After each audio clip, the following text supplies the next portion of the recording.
podcast Conversar recebe hoje o engenheiro José Antunes Sobrinho. E eu queria começar com você fazendo uma retrospectiva da tua carreira profissional e já explicando como está o mercado de empreiteiras no Brasil pré-Lava Jato e pós-Lava Jato.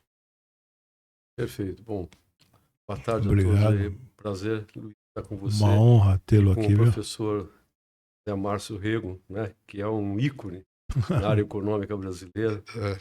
As referências em muitos livros que o citam. Obrigado. E então, é um prazer para mim estar aqui hoje à tarde.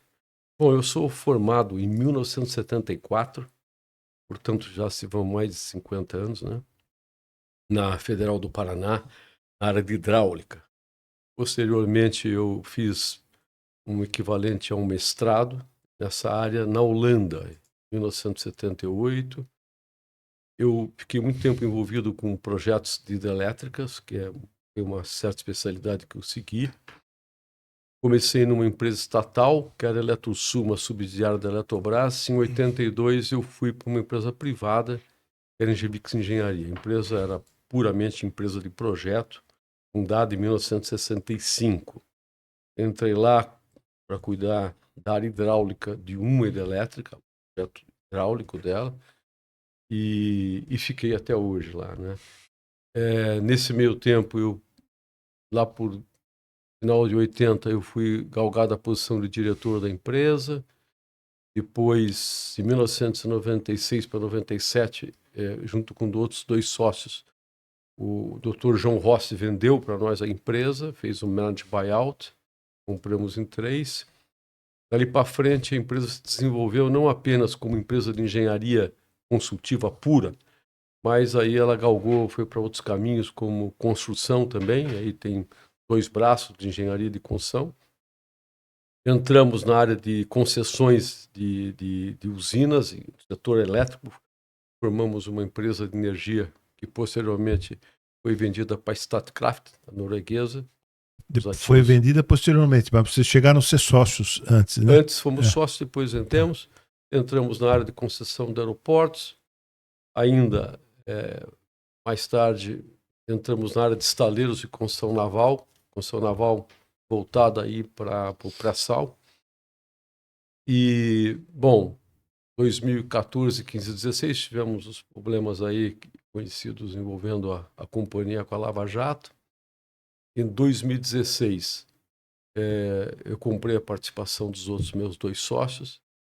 Nos últimos 10 anos venho procurando recuperar a companhia e o grupo, né? Até certo ponto temos conseguido isso, depois uma luta grande. Essa é um pouco da minha história, nisso aí tudo, tomei aqui 1 minuto, mas é praticamente 50 e poucos anos de trabalho.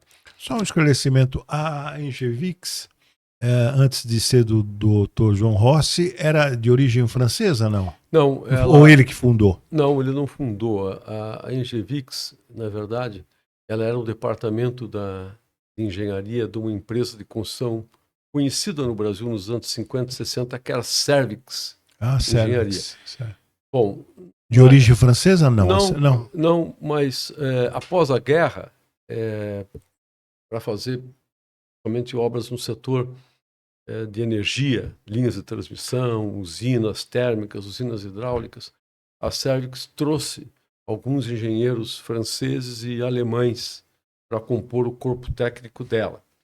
Até que em 1965 houve uma mudança de lei. A mesma lei de licitações, a mesma empresa não poderia projetar e construir o que ela projetou.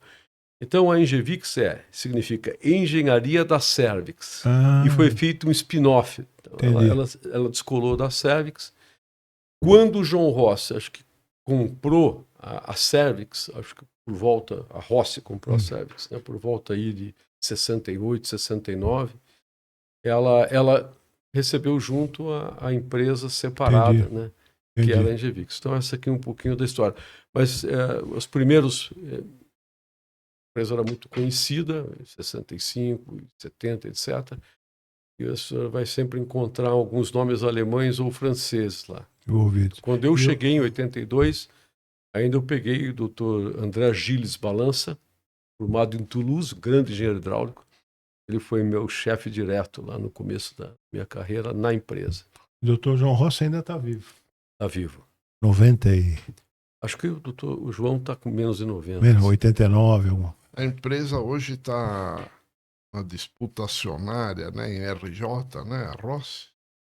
Olha, eu não conheço os detalhes, né? Eu acho que a empresa parece ter entrado a área de real estate deles em RJ, mas eu acho que o doutor João já está afastado há um bom tempo. Ele e o irmão, né, que comandavam as empresas. Ele nos visitou no passado. Sim, sim. Temos um museu de engenharia, que, aliás, muito interessante, fica aqui o convite. Você precisa conhecer. Ele retrata um pouco as décadas e o que aconteceu no Brasil, porque muito nós bom.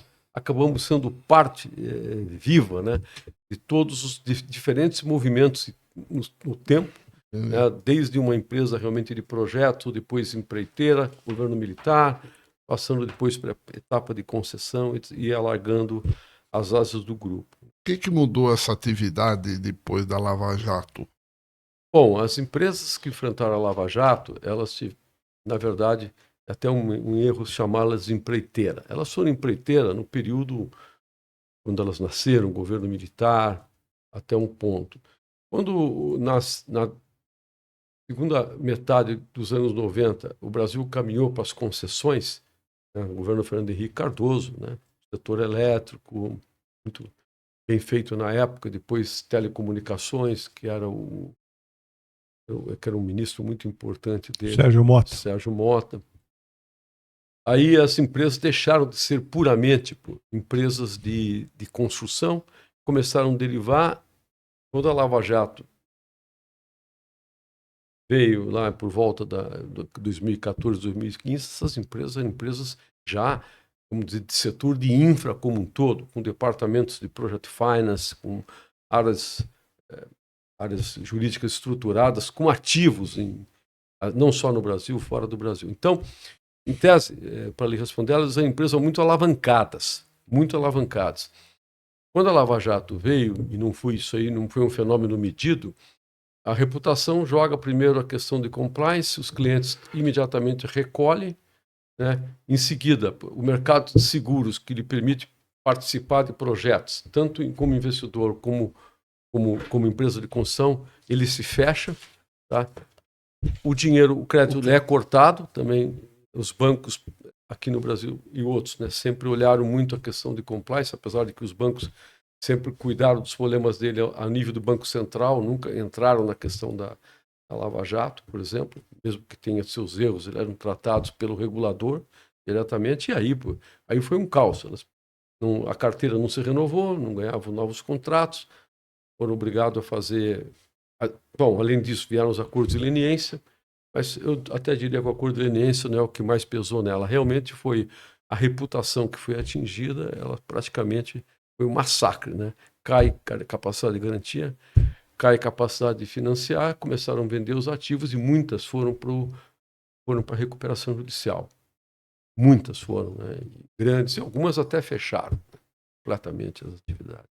Então, alguns responsáveis aí pela Lava Jato, eu falo isso porque eu escutei, né? Falo assim, a empresa como a de vocês se repõe, mas não se repõe, né? Você não consegue formar esses quadros e que sejam consistentes ao longo do tempo. Empresas estrangeiras para entrar no Brasil, a professora sabe muito bem, elas têm muito medo das questões tributárias e trabalhistas que elas enfrentam aqui no Brasil, né?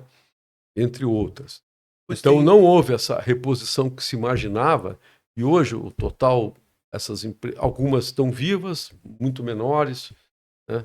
E algumas estrangeiras que vieram, mas somando tudo, não é nem de perto o volume de movimento e empregos que elas geravam. Eu acredito que o total de emprego direto, perdido aí, direto, foi 1 milhão de empregos, na cadeia como um todo. Então, isso aí, se for calcular em termos de PIB, podemos falar 2% ao longo do tempo aí, se deveu isso aí, né? Eu fico admirado da capacidade a resiliência, né, do da Engevix, de sua, né? Quer dizer, impressionante. Você em algum momento duvidou que era capaz de retomar tudo? Que é impressionante. O teu case é impressionante, né? Zé Márcio, na verdade, quando eu aprendi algo na vida aí, né? A vida vai nos ensinando sempre, né? Não adianta só ficar velho. Tem que ficar velho crescendo, não é definhando mentalmente, né? Não é mesmo? Mas uma coisa que eu aprendi é que a capacidade de resiliência do homem ela é testada nas condições adversas. Então, vamos dizer, quando eu peguei a empresa, eu entendi que ela estava de um jeito, quando eu fui assumir, ela estava de outro. Eu vou dar um exemplo para você. Nós tínhamos o estaleiro, Rio Grande, fazia plataformas para a Petrobras. O contrato, assim que eu cheguei em setembro de 16, em dezembro de 16, o contrato foi cancelado, ela foi obrigada a entrar em RJ. Naquele momento foi a 7ª maior RJ que temos no país. Eu já estava lá. Os meus outros sócios já estavam fora. Eu não tinha o que fazer, a não ser lutar e procurar resolver os problemas. E isso vem acontecendo todo o tempo. Tínhamos uma hidrelétrica própria do grupo que estava 3/4 executada. Por causa da Lava Jato, o BNDES não quis reestruturar a dívida conosco. E eu também não tinha capacidade de pegar dinheiro no mercado para completar o equity. Esse projeto ficou parado por 4 anos e meio, 75% pronto. Foi solicitado que nós fizéssemos a venda, fizemos a venda 2 vezes a pedido do banco, e as 2 vezes que compraram não desistiram por questões negociais com o banco, não por nossa responsabilidade. Posteriormente, conseguimos, depois que fizemos o acordo de leniência, que, aliás, foi feito com o ministro André Mendonça, nós conseguimos voltar ao mercado. Foi feito com o André Mendonça? Foi feito, sim. Porque ele estava na AGU. Ah, é verdade. Nós e mais algumas empresas fizemos o acordo junto à AGU, CGU, né? Entendi. Então, ele estava lá. E em seguida conseguimos voltar com o acordo de leniência. Acho ele uma pessoa muito razoável, né? Extremamente razoável. Não é? Bastante. Muito honesto, assim, muito sensato. Sim, feito com uma equipe imensa. Foi a negociação, se passou com 15, 20 pessoas do grupo dele, uma negociação de 6 meses. A partir daí conseguimos voltar para o mercado, captamos um dinheiro que faltava, vendemos alguma energia antecipada, algum equity e concluímos o projeto. Mas, assim, tu pega os exemplos um atrás do outro, né? Então, mas para dar uma ideia, o faturamento nosso em 2019 ele era 5% do que ele era em 2014. Foi muito grande a queda, né? Então. Agora, eu queria destacar uma coisa, você fez uma retrospectiva, a tua formação, etc. Mas eu tive o privilégio de conhecer a senhora, sua mãe, né? Uma professora de inglês espetacular, né? Fazia digressões sobre o poeta T.S. Eliot. É de uma cultura. Se você pudesse falar um pouquinho da tua mãe e do teu pai? A importância deles na tua trajetória exitosa. Bom, nós somos todos aqui de uma época que existia educação, mas não existia dinheiro, né? Eu nasci numa cidade portuária, Paranaguá, meu pai comerciante, a minha mãe professora de inglês, e depois ela fez literatura inglesa e se dedicou muito a isso, foi professora universitária, mas sempre foi uma pessoa da área de educação, né? Forte. Todo mundo naquela época passava nas mãos duras dela lá para aprender a falar certa língua, etc. Ela foi uma pessoa muito culta, comentava os grandes autores do século XVII, século XVIII, inglês. Então ela foi muito dedicada, fez curso por conta dela na Inglaterra e ela foi para mim uma grande referência, né? No tempo que as mulheres eram donas de casa, eu sou um baby boomer, como nós aqui, não é mais ou menos isso? Ela não, ela sempre foi para fora de casa, muito estudiosa. E meu pai foi um comerciante muito sério, né? E nesses tempos a educação era tudo. Então, eu saí da minha casa com 14 anos para estudar fora, né? Fui estudar em Curitiba, fiz ali meu colegial no Colégio Estadual do Paraná, que era uma grande referência na época. Depois me formei E acho que o grande legado aqui eram os valores de educação, né? Muito, muito fortes para a minha geração, para todo mundo, né? E a tua passagem na Holanda foi fundamental, né? Para você ter. Sim, Foi sim. Para fundamental. você ter uma época como o Brasil vivia uma economia complexa, em 1978, eu, para poder estudar fora, o ministro Shigeaki Ueki, eu tenho até hoje a carta que ele deu para permitir que eu fosse estudar fora e receber $300 por mês. Nós estávamos numa grande crise cambial, se você lembra bem disso. Lembro. Uma coisa, o Brasil está há 7 anos do prazo final de universalização do saneamento. Como está essa situação? A situação melhorou muito. Vamos dizer, da área de infraestrutura, vamos colocar setor de energia elétrica, hoje não depende mais de governo. Isso começou com o Fernando Henrique Cardoso. Eu participei muito daquele período ali, tanto das privatizações, quanto depois do próprio modelo do setor elétrico brasileiro. Trabalhei com a Coopers & Lybrand, pela Engevix, né, como braço técnico deles aqui no Brasil. Peter Greiner, o secretário. Bom, então a energia elétrica hoje, ela depende muito mais de regulamentação de governo, e tem tido sérios problemas, mas isso é um outro assunto. O setor de telecomunicações foi todo ele privatizado lá atrás, também no governo Fernando Henrique Cardoso. Setor de transporte, você tem algumas pernas, né? Transporte rodoviário no Brasil, apesar de muita concessão que foi feita, a nossa malha é basicamente o rodoviário. Ainda o governo deveria estar investindo. Hoje não investe porque não sobra dinheiro, apesar de termos uma tributação alta, né? Não sobra dinheiro para investir, mas o que se pode fazer de concessão tem sido feito em São Paulo e no governo federal, mas ainda é uma área que depende do governo. A área de aeroportos, nos últimos 12 anos, começou um processo de privatização que nós participamos. 2012 foi a venda dos aeroportos de Brasília, Guarulhos e Viracopos. Nós vencemos o aeroporto de Brasília. Dali para frente, pode ser é notável, vamos dizer, como mudaram os aeroportos brasileiros. Natal foi depois de Brasília? Natal foi o primeiro, de fato. Tá. Natal foi o primeiro, esse aeroporto nós ganhamos com o nosso sócio argentino também, sem a participação da Infraero. E por um período a Infraero era uma sócia minoritária. Hoje o modelo já é outro. Teve problemas em algumas concessões, mas os problemas estão sendo corrigidos. Na área de aeroportos, podemos dizer que o Brasil está muito bem servido hoje, foi bem e com capital privado.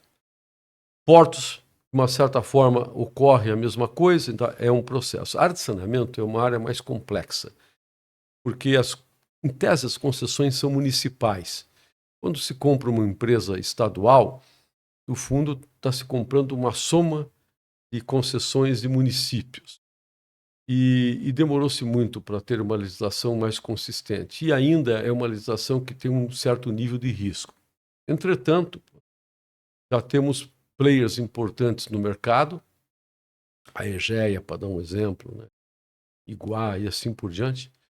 E esses players, a Sabesp hoje em dia, que é Equatorial, eu diria ainda que esses 7 anos podem se mostrar ainda um pouco insuficientes, Luiz. Mas eu diria que no grosso, assim, na minha opinião, nos grandes estados, eu acho que vai se cumprir. Não completamente nos 7 anos, mas uma boa parte sim. E outra, né? Em determinadas regiões, se essas empresas não investem, o município pode ir lá e cortar. Quando ela era uma empresa pública, era muito fácil uma empresa estadual de saneamento em todos os municípios, não cumpria com um determinado programa, né, de universalização, determinado município, o prefeito aceitava discutir com a empresa, você tratava governo com governo. Hoje não, quer dizer, o nível de perdão é muito menor e são obrigados a fazer os investimentos. Mas os investimentos da área de saneamento, eles não são investimentos como no setor de energia foi, como aeroportos também pode ser, tão claramente rentáveis. Exige um pouco mais, são taxas na minha visão, um pouco mais estreitas de remuneração e vão ter investimentos pesados para cumprir. Os governos estaduais é ótimo quando ele vende uma empresa dessa, porque acaba forçando a ter um investimento pesado no estado dele, onde gera emprego e renda, né? Mas de todos os setores de infra, eu diria que assim, aquele que teve uma legislação mais crítica um pouco mais arriscado e com investimentos pesados concentrados. Você tem alguma crítica à privatização da Sabesp? Não, eu não tenho crítica quanto à privatização da Sabesp. Ele podia ser discutido, o que se discute, né? Eu vivenciei sempre o lado de venda para setor elétrico, né? Venda para uma empresa específica, de conhecimento específico. O caso da Sabesp é mais vamos dizer, um controlador, né, de referência e com as ações diluídas, é mais uma visão de corporation, como foi a Eletrobras, que hoje é a Axa, como foi a Copel, duas empresas de energia importantíssimas. São modelos diferentes. Entendi. Antunes, deixa eu pedir para o senhor. Eu vivenciou as 3 previdências, né? Presidências da República. Se você pudesse fazer um balanço assim do governo Lula anterior a Dilma e governo Dilma, que o senhor tem uma análise interessante sobre o governo Dilma, que eu já ouvi. E Bolsonaro. Pudesse fazer uma panorama do ponto de vista de um grande empresário de infraestrutura, né? No governo do Lula, primeiro e segundo governo, ele teve uma... Bom, primeiro, ele criava-se lá os programas específicos de cada governo, como teve o próprio Fernando Henrique, né? Avança Brasil, não era? O programa do Fernando Henrique. Pegou o primeiro e segundo mandato, muitos projetos importantes nasceram ali com ele, inclusive o começo de Belo Monte, a transferência do Rio São Francisco. Um dos que desenharam era o Antônio Candir, lembra? Lá no... Certo. Candir era ministro do Planejamento, né? Exatamente, mas Gessner, assim... não. O Gessner não. Não. Candir era no ministro. Isso era o Candir. Mas o que aconteceu com o governo do Fernando Henrique é que o Brasil vinha taxa de juros altíssimas. Claro. Começou com 29%. Nós falamos hoje 14% lá atrás. E o governo brasileiro sem reservas. Então, a capacidade de investimento do governo no período dele foi muito pequena. Já o Lula teve uma felicidade muito grande, as commodities subiram, o Brasil acertou a dívida internacional dele, começou a formar reserva. Ele fez um programa, fez alguns programas e mais do que isso. Ele entendeu que é muito importante expandir os tentáculos das empresas de construção brasileira, né, em outros países, né? E ele fez isso com muito sucesso, na minha opinião. Tanto que o Brasil, as empresas brasileiras construíram na América Latina, quase todos os países, Peru, Paraguai, Uruguai, Argentina. Na África aprofundou. Na África lusófona, fortemente. Aprofundou, né? Aprofundou. E em alguns outros... América Central, o Brasil entrou bem. Claro, e tudo isso aí, muitas vezes as pessoas tiram os exemplos ruins, que foi investimento feito na Venezuela e que, de fato, tivemos problemas ali do governo receber. Aliás, nem sei qual é a situação hoje. Mas, de uma maneira geral, ele jogou o Brasil num outro patamar, né, que os europeus normalmente faziam. Botavam as empresas em países que eles colonizavam na África ou na Ásia e as empresas alemãs ou francesas ou italianas faziam as obras lá. Eu acho que foi algo que ajudou a expandir. E acho que com pouco default, na verdade, fora... Acho que da Venezuela, algum problema em Cuba. Né? O Porto de Mariel, né? Mas fora disso, foi uma política muito, muito interessante. Aliás, eu lhe entreguei aqui uma cópia da Newsweek de 2009, em que a capa, tá, é Brasil Supercraft, algo assim, né? Superpower, na verdade, em que se reconhecia ali uma expansão muito forte, tá, aqui dentro e fora. Bom, o governo da presidente Dilma, a presidente Dilma era uma emérita conhecedora do setor elétrico. Eu a conheci como secretária de Minas, Energia e Telecomunicações no governo do Rio Grande do Sul, discutindo com ela um projeto que foi privatizado no governo do Antônio Brito, e que nossas sócias eram a Gerdau, aliás, a dona da usina até hoje, chama-se Dona Francisca. Eu conheci a então secretária de Estado, ela foi galgada ao posto de ministro de Minas e Energia. Olívio Dutra? Olívio Dutra, quando ela foi. Acho que sim. Acho que o Olívio Dutra. Um pouco as duas surgiram, mas acho que é o Olívio Dutra. Ela foi, no governo do Lula, galgada a posição de ministra, né, de Minas e Energia.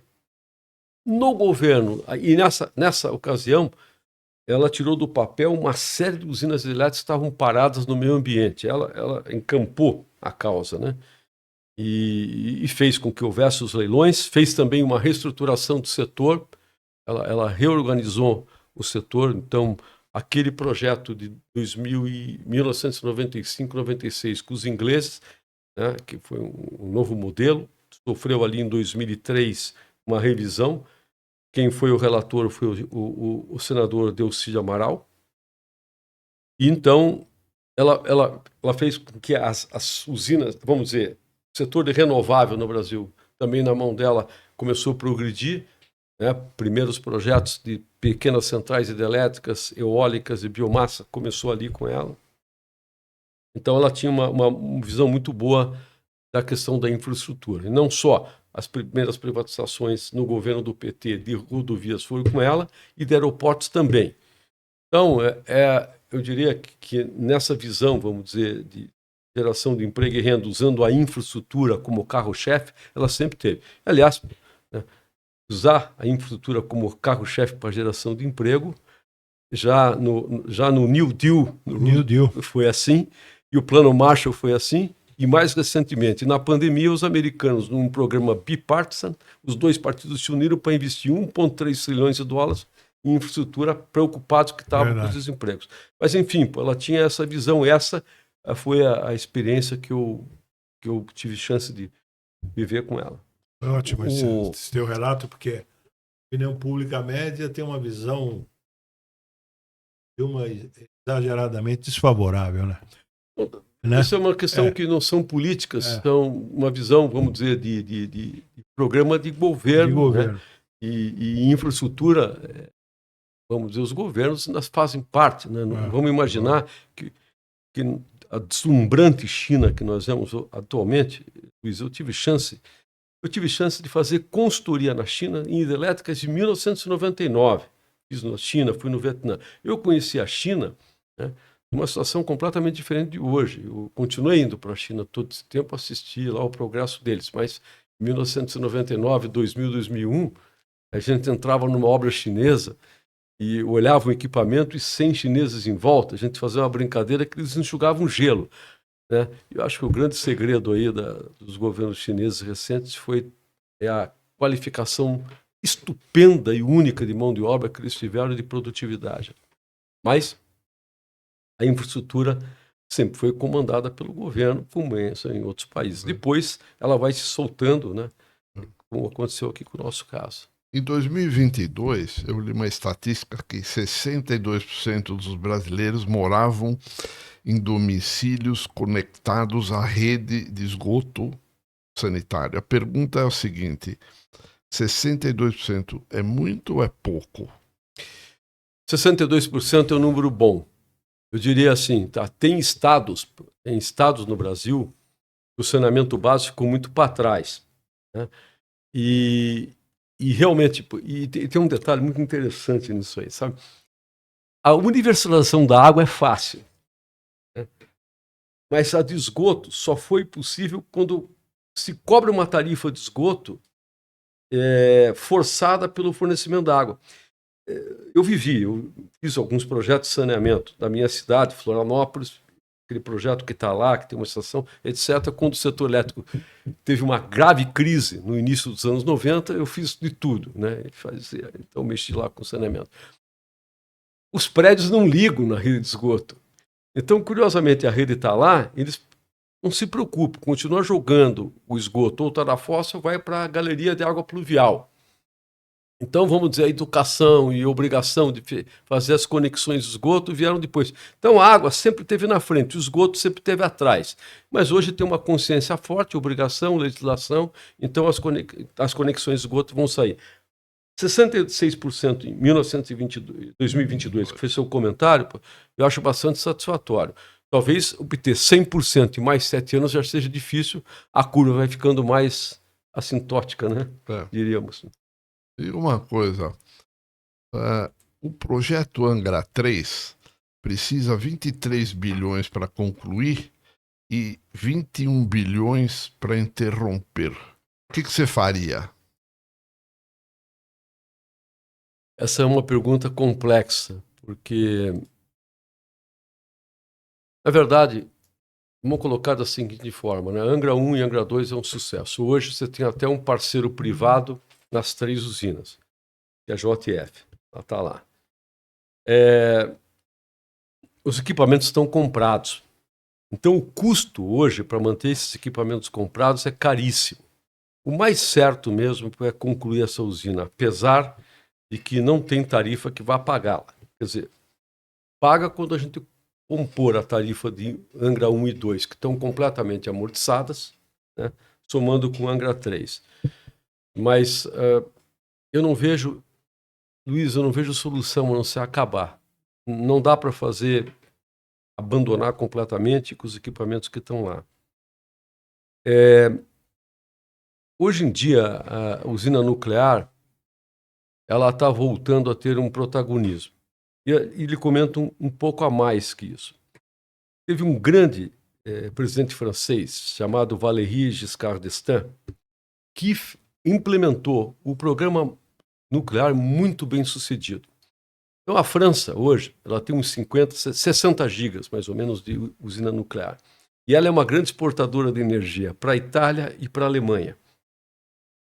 E os franceses estão desenvolvendo, hoje, usinas menores, de tamanho menor, não 1.500 megas. Estão pensando em ter reatores para a faixa de 200, 300 megas, mais adaptável às outras necessidades, que evitam fósseis. Nós fizemos 2 projetos bem-sucedidos e o terceiro foi um problema de falta de dinheiro para acabar e delongou. Aí também foi o projeto de Angra 3, sofreu uma questão envolvendo a Lava Jato. A IGV que chegou a atuar em Angra? A engenharia de Angra 3, toda a engenharia de Angra 3, civil, eletromecânica, é nossa, foi nossa, né, junto com uma empresa finlandesa chamada AF Consult, os finlandeses. Ou seja, a parte de engenharia a gente tem lá bem desenvolvida, mas nós não desenvolvemos em nada referente à construção. O Brasil tem uma reserva de urânio enorme também. Não sei se é do seu conhecimento. Não. Nós temos, na verdade, tivemos um físico nuclear aí fantástico, né? Era o Dr. Otto, o almirante. Injustiçado, né? Totalmente. Absurdo. Esse é um homem injustiçado. Totalmente. Ele, posso dizer, de viva voz aqui, Zé Márcio, conheci, convivi com ele. Ele era um gênio da física, formado no MIT. Quando deu problema em Fukushima, os japoneses chamaram ele lá para opinar, né? Aquele problema lá que aconteceu lá na térmica. Passado o tsunami no Japão, teve uma inundação, cortou todos os fornecimentos de energia secundária para a usina e o reator começou, não tinha as bombas de refrigeração, começou a ter um problema de derretimento lá. Foi um problema gravíssimo aquele que aconteceu. E o professor Otton, Dr. Otton, ele foi chamado lá para participar. Está vivo ainda, né? Está vivo. Eu creio que sim. Me diga uma coisa. Um dos problemas que tem hoje no Brasil é o refino de petróleo. Por que a iniciativa privada não sente algum atrativo nisso? Você sabe por quê? Bom, eu aqui vou dar minha opinião, não é exatamente a minha área aí, mas a exploração e refino tem que caminhar juntas, né? São dependentes. E nós tomamos aqui na minha opinião, puramente, por favor, assim a considere. Claro. Cometemos um erro ao vender as refinarias relacionadas com a Petrobras. E a Petrobras estava partindo do princípio de construir mais 2 refinarias, a Renest e a Comperj, hoje chama-se Gaslub, né, para completar as nossas, ficar muito mais próximo da capacidade do que nós precisamos de diesel e de gasolina.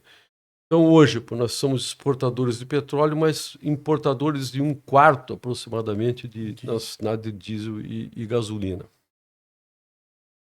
Absurdo isso. Quanto esses investimentos em refinarias são os investimentos pesados. Quando eles caminham lado a lado com a exploração, eles fazem total sentido, porque hoje onde a Petrobras ganha dinheiro fortemente é na exploração, e o refino é consequencial, colocando dessa forma. Quer dizer, se como a Petrobras tem acionistas privados, eles provavelmente não ficariam felizes de subsidiar as refinarias, não é isso? Seria? De uma certa forma, mas a Petrobras está concluindo aquelas refinarias que ela ficaram paralisadas aí por quase 10 anos, está fazendo isso e corretamente, e aliás, a política dela se mostrou completamente correta, né? Ela, tanto na parte de exploração, né, quanto na parte de refino. Na verdade, é um pouco mais complexo, Luiz, porque quando a Petrobras ela fixa o preço dela, né, no refino com margem mais estreita, porque ela tem boa rentabilidade na exploração, ela joga o interesse privado, fica restrito por preços que ela mais ou menos estabelece. Mas eu não sou expert nisso aqui, eu também aí sou um pouquinho leitor das questões. Mas para ela vai ser bem importante concluir essas 2 refinarias que ela está acelerando para concluir. O governo Lula 3... E queria só completar uma coisa. Seria isso posso lhe dizer com total clareza, seria total imbecilidade do governo brasileiro privatizar a Petrobras. Essas são questões de Estado, e olha que eu sou muito mais para o lado privatizado que não, que eu fiz isso. Isso sim, seria como se você imaginar, essa é uma questão de controle e segurança nacional. As políticas estão tão acertadas que o Brasil está passando ileso. Inclusive a Petrobras hoje tem rentabilidade alta com o preço do petróleo. A menos que ela queira, no que ela refina, tá, passar para paridade, o que também é uma imbecilidade, ela não pode fazer isso, já que ela deve definir um lucro mínimo. Os lucros dela estão indo muito bem, né? Mas ela está tendo resultados grandes com esses preços mais elevados, né? E ela é uma referência mundial em exploração em águas profundas. Tudo isso que você fala é pós-pré-sal, né? Pós-pré-sal. O pré-sal foi um divisor de... O pré-sal, bom, já tinha exploração na bacia de Campos em águas não tão profundas, né? Mas o pré-sal em águas profundas é um total sucesso, né? E vai ser. Vai continuar sendo, né? E ela tem outras frentes para trabalhar, lá na frente meridional em cima, Pelotas embaixo, né? Mas essas empresas, hoje se vê muito bem que o controle do fóssil é total, é necessário, né, para os países como segurança, né? Por tudo. Bruno Tunes, o senhor falou en passant da participação dos irmãos Batista, né? Joesley, Wesley, Angra, né? Angra 3, né? E me ocorre de ouvir interessante qual o segredo. Uns meninos tinha uns açougues no interior do Brasil, né? E uma trajetória espetacular, quer dizer, que explica como é que você como empresário, eu analiso do ponto de vista acadêmico, quer dizer, como é que 2 meninos, tem o pai, tudo bem, o velho mineiro, né? José Mineiro, mas como é que, impressionante, né?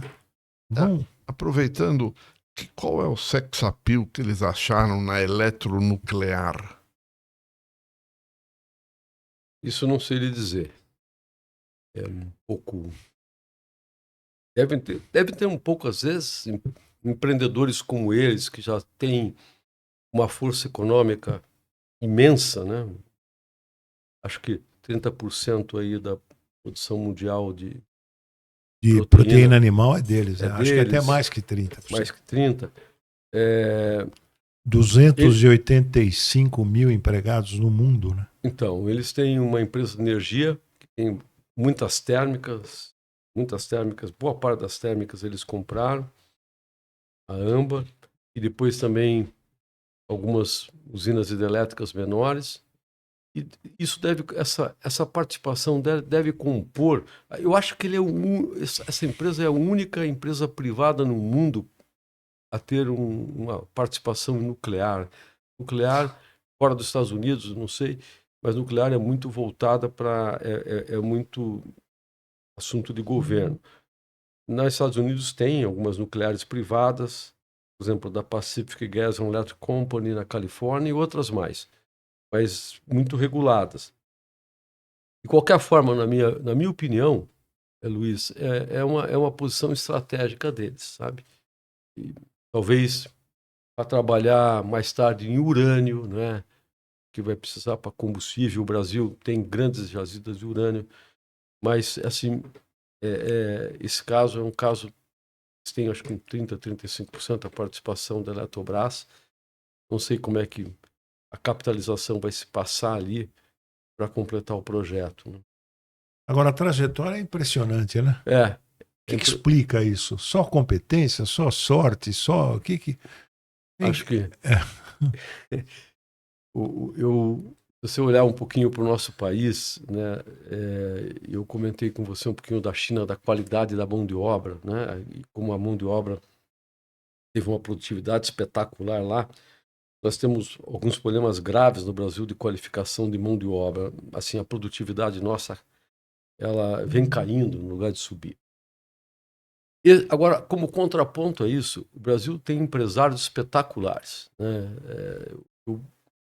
e arrojados e resilientes. Então, eu vejo, por exemplo, não só nele, né, vários outros, pessoas que galgaram do zero, famílias que começaram, enfim, o pai dele desenvolveu a área de gado e frigorífico, exportação, e eles acho que não param, né, se contentando unicamente com aquilo que eles têm, e resolvem reinvestir na economia real.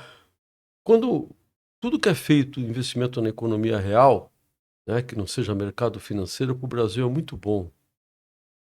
Porque eu tenho hoje eu vejo assim que nós temos um problema aqui na infraestrutura também, né, é os juros muito alto, né, e que já permanece aí por 4, 5 anos. Eu uso sempre uma expressão que eu aprendi com o professor Zé Márcio. Numa das nossas conversas, já reclamava para ele da taxa de juros 4 anos atrás. Portanto, eu não sou o empresário que fala hoje.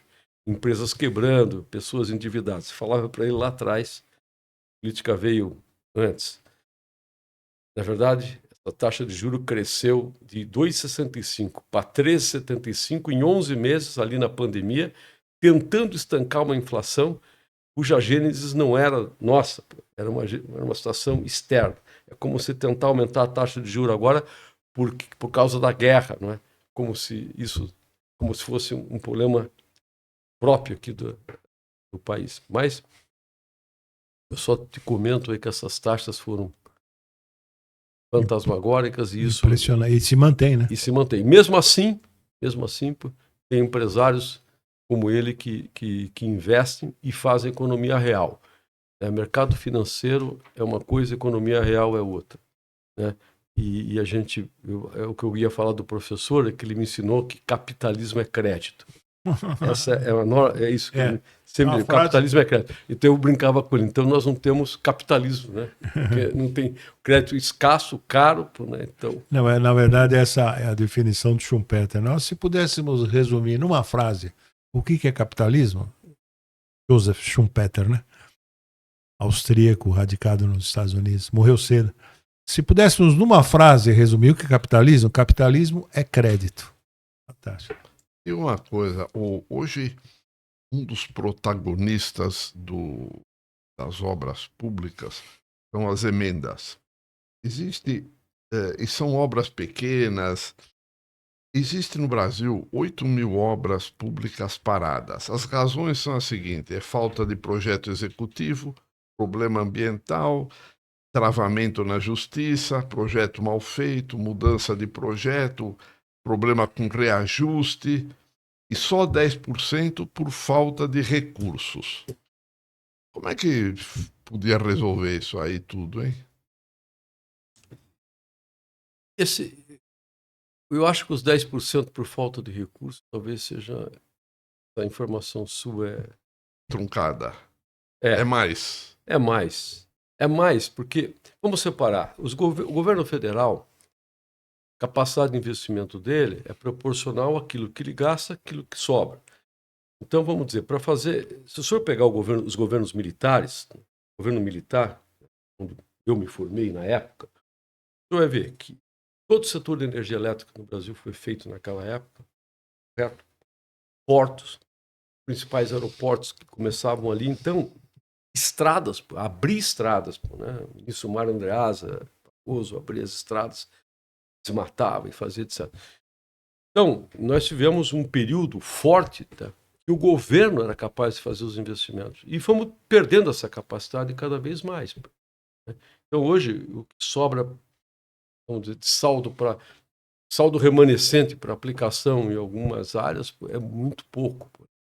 Então, acho que uma parte desses contratos federais aí são derivados, talvez, da falta de capacidade de investir mesmo. Né? Começa, consegue, etc.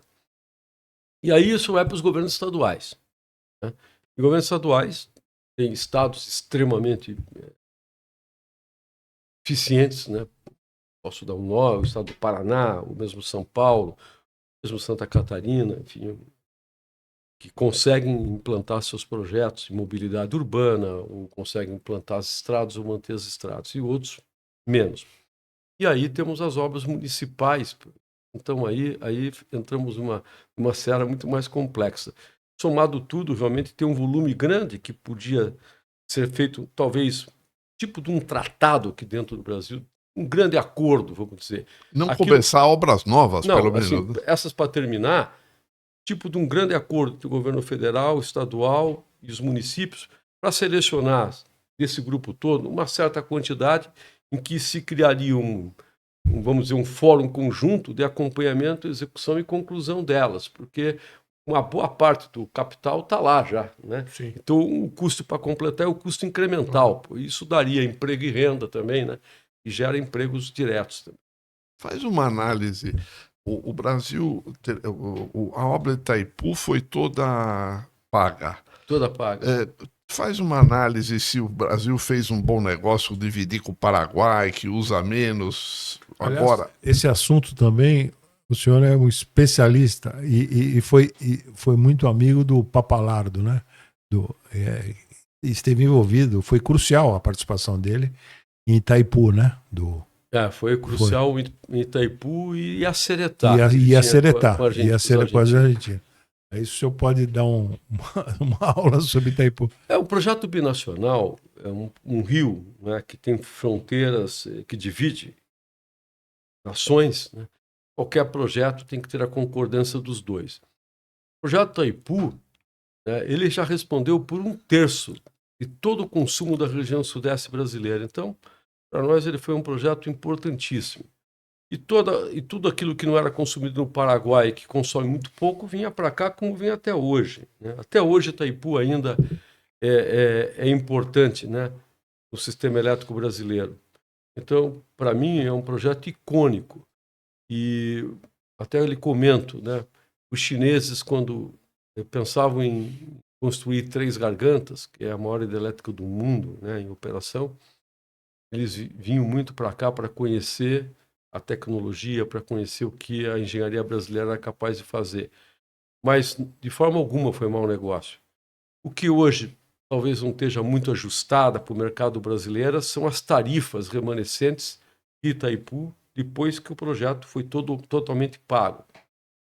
Itaipu tem um sistema que a tarifa é o custo, né, mais uma taxa uma taxa de 10%, uma taxa, digamos, de administração. Entretanto, o projeto foi inteiramente amortizado e ainda a energia de Itaipu não chega tão barata quando ela poderia chegar. mas aí também tem um problema de ter 2 sócios, então a Itaipu, ela, a binacional, ela sempre contribuiu, né, um pouco além da geração de energia para os 2 países. Isso, as negociações aconteceram aí há pouco tempo. E, naturalmente, agora sim, criou para o Paraguai uma oportunidade única, né, porque ele tem 50% da energia desde que ele consuma, que dá ao país uma oportunidade enorme de puxar eletrointensivos para se instalar no Paraguai, que, aliás, é um país que está indo muito bem. O problema, como é uma população pequena, né, tem limites também, né? Então, a Animais Energia está disponível lá e Itaipu foi e é importante para o Brasil. Deixa eu só trazer um pouco para a política novamente. Esse é um ano eleitoral, né? E sem entrar no mérito, qual é o teu candidato preferido, analisando do ponto de vista de perspectivas de sucesso, quer dizer, isso pode mudar, ainda estamos longe de outubro, mas como é que é o teu feeling? Você acha que o Lula ganha de novo? Eu tenho a mesma sensação que todos têm, né? Uma eleição muito indefinida, um país, de uma certa forma, dividido, né? E eu acho que aquela parcela mais junto ao centro e mais indecisos é que vai definir. Que vai definir. Estamos falando de diferenças de 1, 2%, né? É o que está em jogo hoje em dia, né? Agora, o que me causa espécie é o seguinte, quer dizer, o menino é o nome Bolsonaro, né? Impressionante. O menino vem com uma experiência muito pequena, um senador, até mais comedido que o pai, etc. E pá! Pau, pau. É impressionante. Os dois são 2 fenômenos, né? O Lula e o nome Bolsonaro são emblemáticos, é impressionante. Quer dizer, Caiado, que foi candidato lá em 89, e outros nomes ficam na rabeira e não vai ter chance. Ficam minúsculos, né? É impressionante, né? São Isso é carismáticos, são 2 nomes carismáticos. E eu não esperava que. Não estou entrando no mérito se é bom ou ruim, eu não esperava que o Flávio tivesse esse desempenho. Quer dizer, o nome Bolsonaro é um negócio impressionante. Mas aqui no fundo também traz divergências, né? Que as pessoas têm em relação mais para a esquerda ou mais para a direita. Então, e também tem o fenômeno da fadiga de material, né? Fadiga de material, Porra, quinta vez, né? Seria a quinta. Somar Dilma, né? Se considerar Dilma como Lula, seria a quinta vez. Né? Quinto governo. Um país com mais de 200 milhões de habitantes. Mesmo grupo, mesmo cara. 5 vezes é impressionante. Né? O que prova que ele tem seus méritos também. Né? É verdade. Me diga uma coisa. Você, no teu setor, houve um personagem controverso, polêmico, até engraçado. Você conviveu com o Henri Maxud da Hidroservice. O que você tem a falar dele? Olha, o Hidroservice Henri Maxud tinha um programa Henri Maxud e você. Lembra? Só ele falava. Só ele falava. Ele fazia a pergunta e ele mesmo respondia. Uma vez o Afonso Celso Pastore, ao vivo, falou: ô Henri, só você fala, pô. Tchau. Vou embora. Pera, no ar. O Afonso Celso Pastore falou tchau. Sabia disso, não? Não, o professor Pastore pertenceu ao conselho do nosso grupo na época. Ele era um cara estourado, né? Brilhante. Mas pavio curto. Razoavelmente. Mas muito inteligente, muito preparado. Muito teórico também, né? Teórico. Conhecia muito teoria de economia. Mas para lhe responder, eu já peguei, eu era muito mais novo, né? E a Hidroservice é uma empresa competidora da nossa. Mas eu peguei ele já para o fim da carreira. Mas ele teve uma influência muito grande. Ele entrou em mercados importantes fora do Brasil. Ele fez projetos de hidrelétrica na Bolívia, né? Peru. A Hidroservice teve uma época brilhante lá com ele. Mas depois acho que não teve sucessão da empresa, né? O ramo hoteleiro também. Ramo hoteleiro, sim. No ramo hoteleiro ele até foi bem, depois que degringolou, né? O Maxud Plaza era uma referência na época, né? Depois que A degringolou. Hidroservice foi uma das principais empresas de engenharia consultiva no Brasil e particularmente na área de geração de energia e saneamento também. Aeroportos também. Foi importante a Hidroservice? Foi uma empresa bastante importante. Início dos anos 70, acho que até o início dos anos 80 ele estava muito ativo. Eu tinha inclusive esse programa de TV. Ele não tinha sucessor, talvez. Não tinha sucessor. Era centralizador e não tinha sucessor, né? E uma coisa, todo mundo fala que o governo Lula, os governos do PT são estatizantes, mas as PPPs, elas deslancharam bastante agora no Lula 3, não? Sim, também concessão de estradas. É curioso, né? Se a gente for olhar, agora pegando aqui a dica do professor, o primeiro governo brasileiro que abriu o Brasil para privatização foi o Fernando Henrique Cardoso. A área de telecomunicações, o Sérgio Mota, vendeu no ar. E foi muito bem.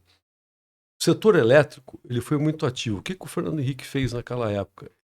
Se você quisesse reestruturar a dívida do seu estado, você era obrigado a fazer duas coisas. Primeiro, né? Você era obrigado a vender a tua empresa, a distribuidora de energia elétrica e o teu banco local, né? Os bancos estaduais. Os bancos estaduais. E para venda da empresa... Tem a famosa frase do Quércia, né? Eu quebrei o Banespa, mas elegi o Fleury, né? Lembra? Exato. E as empresas de energia elétrica, as distribuidoras, elas pertenciam a estados, aí o BNDES apoiava a venda delas. Naquele momento, o setor elétrico brasileiro estava na seguinte situação. Boa parte da distribuição, onde o dinheiro vem, você capta do consumidor, era estatal. Aí tinha transmissão e geração, grande parte estatal. O que acontecia? Os estados não pagavam o governo federal. Eles arrecadavam lá e muitas empresas inadimplentes mesmo. Então a primeira coisa, e muito correta que ele fez, foi vender a ponta do consumo, de onde veio o dinheiro. Ele forçou essas privatizações corretamente. Então, o seu estado queria renegociar a dívida, ok, desde que você venda a sua empresa de energia, a sua empresa de telecomunicações e o seu banco estadual. Isso foi uma forma muito inteligente. Com isso, o setor elétrico, que era um setor totalmente inadimplente quando ele chegou, com as empresas privadas na distribuição, começaram a ter o caixa para pagar, isso permitiu que pudesse expandir a geração. Então, começou... E tem um detalhe técnico na coisa dos bancos, que é a supressão da conta movimento, que o banco tinha... Isso foi em 85, feito pelo Dilson Funaro. Sim, mas isso... conta movimento. Sim, né? Mas isso ganhou muito a força hoje no governo FHC, porque daí já tinha estabelecido isso. Né? Exato. Então o governo FHC trabalhou... Foi no FHC, por exemplo, que o Banespa... Foi só no FHC que o Banespa foi... O Malan até teve uma briga lá com o Covas, etc. Né? Privatização dele. Do Banespa então, aí foi que os espanhóis compraram, né? Exatamente, Santander. Bom, mas só voltando ao ponto, né? As privatizações começaram ali, até certo ponto, mas enfim, não progrediu tudo, porque ele perdeu o segundo, ele fez isso mais, entre o primeiro e o segundo mandato ele fez. Curiosamente, de lá para cá, o governo dele saiu em 2002, né? Nós estamos em 2026. Nesses 24 anos, basicamente, nós tivemos o governo do PT. E assim mesmo, foram privatizados aeroportos, privatizadas outras rodovias, né? Outras empresas de energia. Então, apesar do nome estatizante, que nós vimos aí, de fato, curiosamente, não foi uma esquerda ferrenha tão estatizante assim, porque viu que não tinha capacidade de investir e foi liberando para o setor privado. Isso foi verdade, os aeroportos foi praticamente todo feito aí no governo do PT. Acho que o que resta hoje aí, empresas importantes a estatizar, eu acho que a Petrobras não seria o caso, fundamentalmente seria aqueles Correios, né? Aí pequeno poço de problemas. Dona Antunes, eu aproveitar a tua experiência, você é um empresário cosmopolita, né? Sua especialidade não é política, é empresarial, mas você tem uma visão. Eu, até hoje, não consigo, ele está no segundo mandato, né? Não consigo entender o fenômeno Donald Trump. Se você pudesse tecer algumas considerações, como é que você enxerga? Eu acho semi-doido, cara, quer dizer. Eu não vejo lógica na atuação dele. Não vejo lógica. E você analisa o Putin, dá para entender uma lógica. Xi Jinping, né?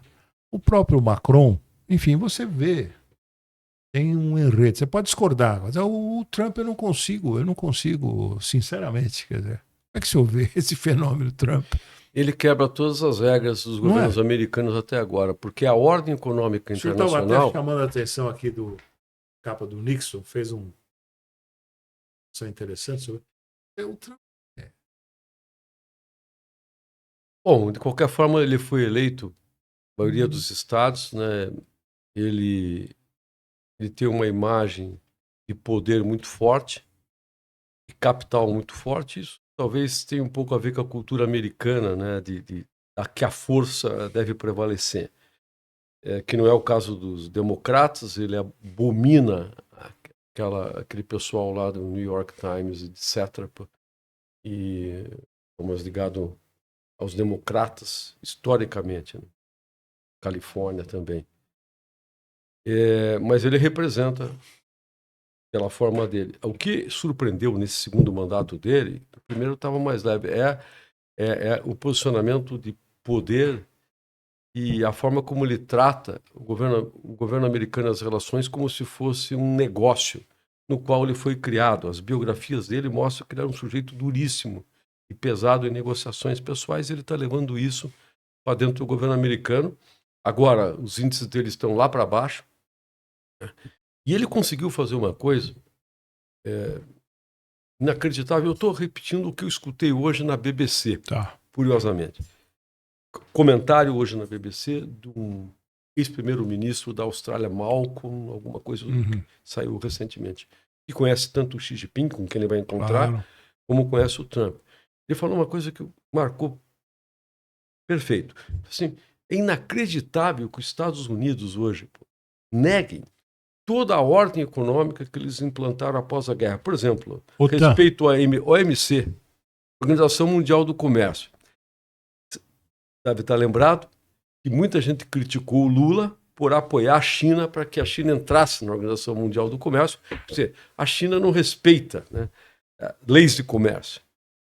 E hoje o que nós estamos vendo, a China procurando manter a ordem internacional no comércio e vamos dizer, nas relações entre países, e os Estados Unidos fazendo verdadeiras barbaridades, né, através do Trump. Então, eu estou tomando esse exemplo para dizer que ele desvirtuou completamente. E algumas coisas... Mesmo a OTAN, né?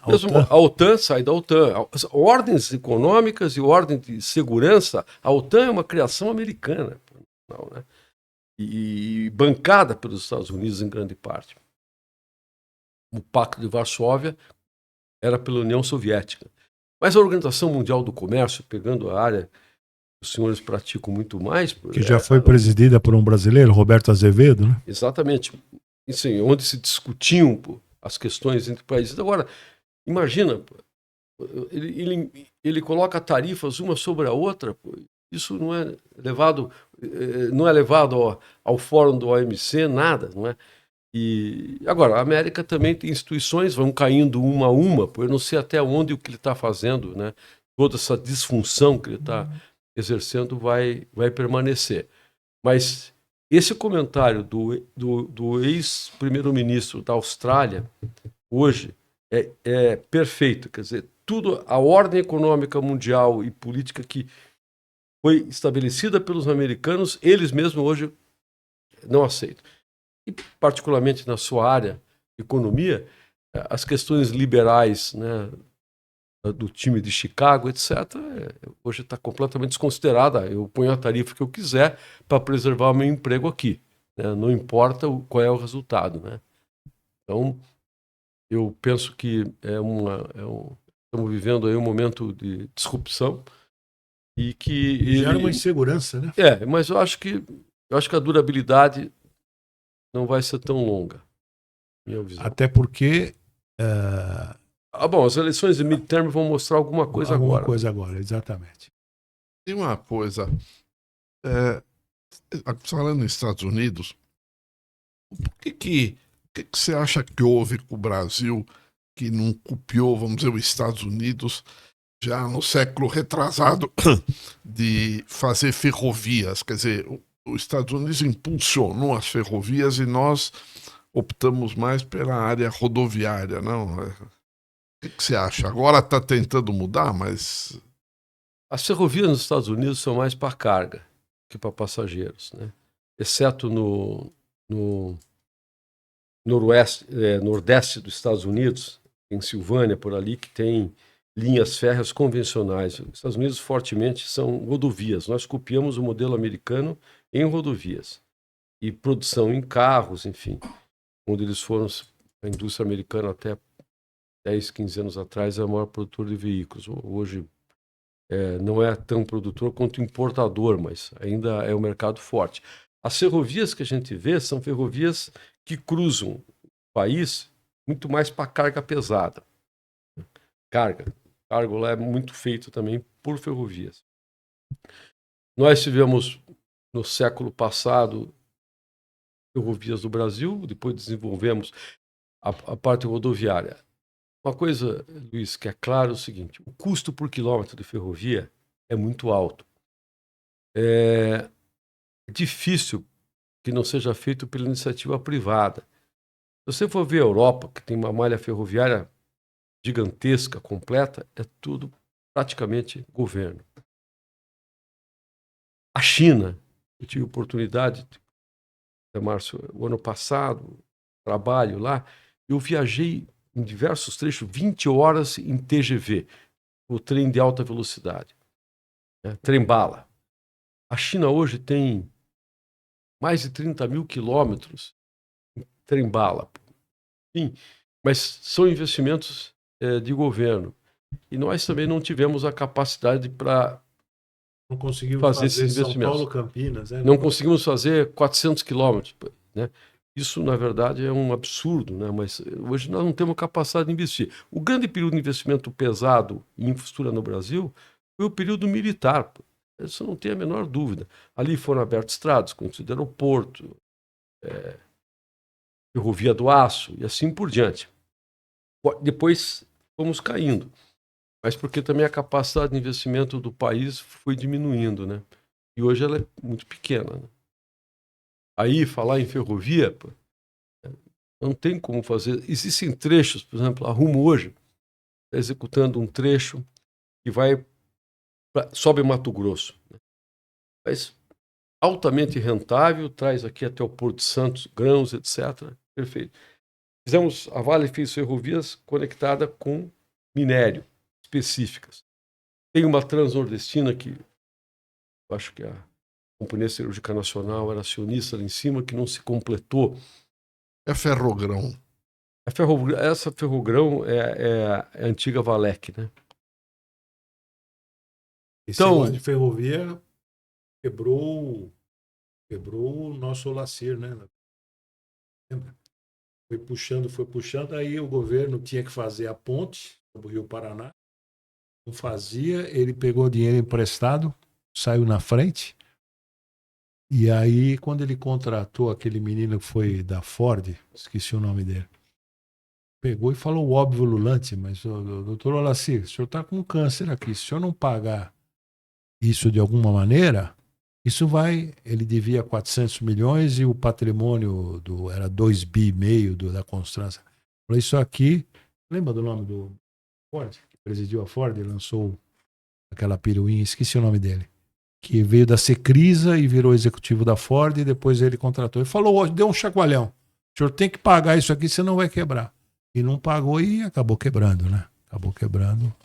Ele foi ousado. Tinha toda a lógica, né? A ferrovia de trazer Mato Grosso. hoje tá com o grupo do Rumo, né? Deve estar com a Cosan, essa ferrovia. Acho que sim, Acho que é Cosan. mas eu não tenho certeza. Eu diria que a parte troncal sul aí, que era a rede ferroviária federal, que foi privatizada, praticamente não foi feito nenhum investimento lá. Esse é um erro, né? Devia, de alguma maneira, esses de 2000 para cá, alguma ferrovia nova devia ter. Ferrovia é capital intensivo pesadíssimo, né? Então tem que ter alguma participação do governo, ou o trecho que se implanta ele é tão rentável que daí vem com... Mas falamos aí, acho que a Rumo está investindo aqui uns 10 bilhões, 15 bilhões de reais nesse trecho até o Mato Grosso. São investimentos muito pesados. Doutor Antunes, vocês pensam em voltar na América Latina? Vocês chegaram a ter escritórios em Colômbia, México, Colômbia, Peru. No momento não pensam. No momento a gente está focado aqui no mercado brasileiro. E hoje também, vamos dizer, a mão de obra está escassa, né? Diferentemente da China, produz 300 mil engenheiros por ano. 300 mil? Engenheiros por ano. Nós produzimos advogados aqui, né? E então, no lugar de sermos um país de construção, como eu me formei e fiz minha vida toda, viramos um país de disputa. De litígio. De litígio. Então, eu deslocar a gente fora, a gente acha que o mercado brasileiro ainda, com todos os problemas que nós temos, né, somado o PIB da América do Sul fora do Brasil, no Brasil ainda é maior, né? Então, ainda entendemos que tem muito mais oportunidades aqui. Falou que estava na área naval. O Brasil já teve algumas experiências ruins na fabricação de navios, não? Você acha que agora poderia mudar isso? O que acontece é que hoje nós temos no Brasil alguns estaleiros prontos, né? Prontos. Um deles é de vocês, né? Um deles é o que a gente tem lá, né? Que é o estaleiro Rio Grande, que é o maior da América Latina, na verdade. É mesmo? Para baixo do Rio Grande, lá que separa o México e os Estados Unidos, para baixo é o maior. Enfim, é o maior e um dos mais modernos também. Moderno. Nós somos capazes de construir aqui no Brasil embarcações de suporte aí para a indústria petrolífera, né? Mas nossos estaleiros não têm hoje, vamos dizer, força financeira para construir plataforma inteira aqui no país. Mas temos capacidade, aí, vamos lá, 30, 40 mil empregos na área, acho que estamos batendo nisso aí, estaleiros espalhados em muitas regiões do país. Vocês fecharam agora recentemente um contrato grande com a Petrobras, né? Até o presidente Lula foi lá, não é isso? Foi, para a construção de 5 gazeiros. São navios de suporte para a indústria offshore. Plataformas, nosso estaleiro é capaz de fazer aqueles cascos para a plataforma, né? Mas esses cascos hoje são feitos fora do Brasil. E a integração deles são investimentos muito grandes. Nós hoje preferimos ficar nos navios menores que suportam navios de apoio às plataformas e também alguma parcela da plataforma, chamado módulos. São aquelas estruturas que a gente vê em cima das plataformas que separam água do petróleo e do gás. Alguma dessas a gente pode fazer aqui. Quanto à competição brasileira na indústria naval, em primeiro lugar, eu devo lhe dizer que todos os países protegem as suas indústrias, né? Então, a Indonésia protege, a Noruega protege, os Estados Unidos protegem, enfim, né? Porque são investimentos que existem e os países impõem taxas para que sejam fabricados nos seus respectivos países. Nós não conseguiríamos fabricar para a China, por exemplo. Depois, nós temos um problema de competitividade e qualificação de mão de obra associado a tributos e associado também às leis trabalhistas. Então, São situações que se fizeram ao longo dos anos, não é culpa de ninguém, mas nós não podemos pegar e competir, né, com os coreanos, por exemplo, diretamente. A lei de conteúdo nacional. A lei de conteúdo nacional ajuda, né, ela ajuda, mas ela é hoje comedida. Quando nós construímos estaleiros, era 75% de conteúdo nacional, 25% importado. Aí, de uma certa forma, ficava muito mais fácil, né? Hoje é o inverso praticamente para as plataformas. E para os navios menores, aproximadamente 50%.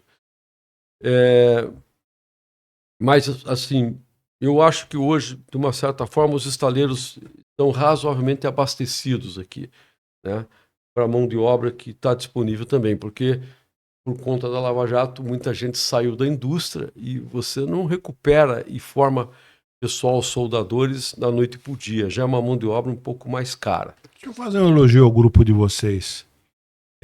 Grupos até mais fortes, ou consórcios, etc. Eu penso aqui em Sete Brasil, né? Não lograram. Vou fazer um elogio a vocês com todo o problema de Lava Jato, etc e tal. O estaleiro é o mais moderno da América Latina. Quero parabenizar, né? Quer dizer, e está funcionando e está aí entregando encomendas para a Petrobras, etc. É motivo de regozijo, né? Motivo Não é? de... É um heroísmo de vocês, né? Manter ele durante o período de RJ vivo, saímos da RJ, né? Foi complexo, né? Porque também as leis de recuperação judicial no Brasil, a legislação não tão bem desenvolvida, e nós estamos aprendendo ali. Gastamos 7 anos para sair da recuperação. 7 anos. 7 anos. Saímos é um número bíblico, né? Agora estamos com as encomendas lá dentro, mas extremamente cautelosos naquilo que a gente pode fazer. Chamamos uma consultoria coreana para nos ajudar a ver o que nós não conseguimos ver para melhorar a produtividade, né? De forma que a gente consiga operar e entregar a Transpetro aquilo que nós temos contratado. Algum grupo estrangeiro se interessou em eventualmente comprar o estaleiro ou não? Vira e mexe, vocês recebem proposta? Não.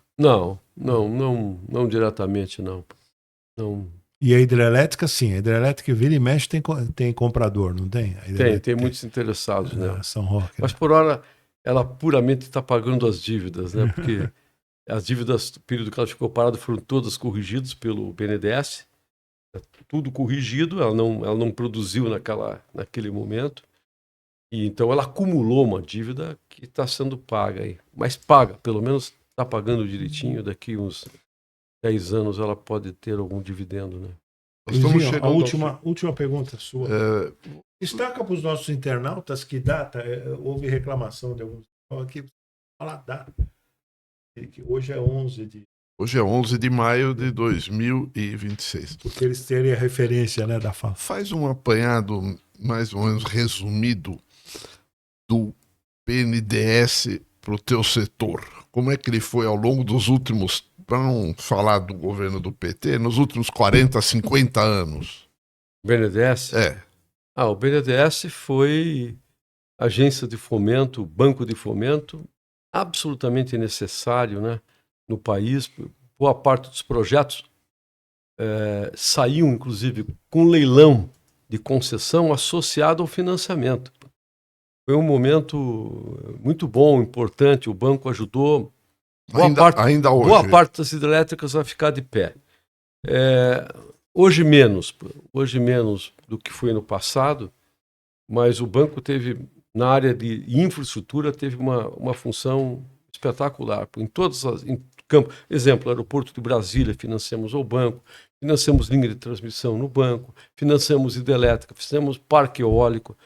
O BNDES, e interessante comentar, muito boa sua pergunta, que se for olhar o nível de inadimplência no banco, é baixíssimo, pelo que eu sei, muito baixo. Acho que o senhor tem os dados aí, vai pesquisar. O banco foi realmente, ele cumpriu, vem cumprindo as funções. É fundamental ter, aliás, isso distingue o Brasil do México, da Argentina e outros países que não têm. A prova disso é os régios dividendos que o BNDES dá para o governo federal, né, que é o único dono.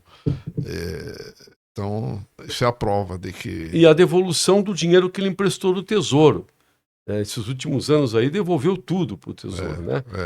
E há um distinguish, no bom sentido, que nós temos no Brasil, foi o BNDES. Muitas dessas obras feitas no exterior, eles foram financiados pelo BNDES, com um baixíssimo nível de default. Muitos anos como presidente, um belo economista, Luciano Coutinho, né? Sim. É um indivíduo bem preparado. Muitíssimo preparado. E foi feito depois pelos opositores. Caixa Preta abriu e deram nota 10, né? De lisura e de idoneidade. É verdade. É bom destacar isso. Muito bem, o banco tem pessoas muito bem formadas, muito qualificadas. Minha experiência lá, nós financiamos 13 projetos no banco. 13. Né? E todos deram certo, todos foram cumpridos, mais como muitas outras empresas. Bom, nós vamos ter que chamar você de novo aqui. Isso. Mas dessa vez nós agradecemos e... Deu uma verdadeira aula de Brasil, né? E agradecemos e esperamos em breve. Que volte aqui. Estamos sempre à disposição, Zé Márcio. Obrigado. Luiz. Muito obrigado pela oportunidade. Foi ótimo. Obrigado.